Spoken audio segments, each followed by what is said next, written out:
Yun, salamat sa lahat sa mga sumuporta sa atin, sa ating mga solid subscribers tsaka followers dito sa ating FB tsaka YT. Thank you very much sa inyo guys.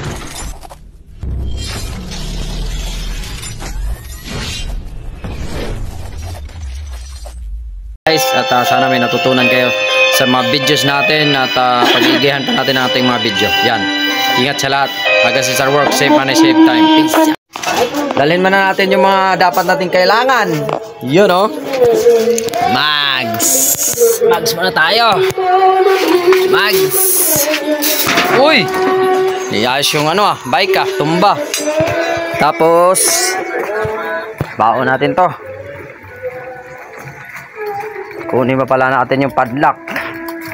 Yan, ito yung mga natin. Mga diskarte natin guys para iwas tayo abala pagdating sa gulong kasi pasabog na kasi yung ating gulong, kaya kailangan na nating dalhan ng reserba. Sakto may mags naman tayo, didalhin na natin. Hindi naman lagi may laman yung footboard natin. Tapos dito natin ilagay yan sa unahan. Nakausli pa yung ating relay ayusin na lang natin yan guys. Ayan dito, ay baliktad. Ganyan lang.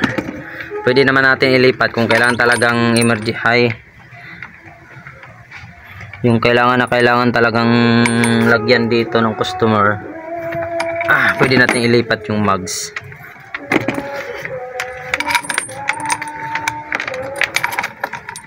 Pero pag hindi naman, dyan lang yan siya. Hirap naman to. Ano kaya i-lock natin to?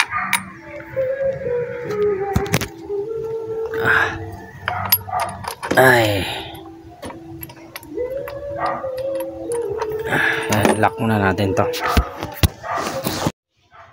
Yun, ganyan lang siya. Yan yung baon natin. Tapos ito, nagbaon na rin tayo kanin, tubig, sealant. Parets ko na tayo, helmet na lang, saka long sleeve.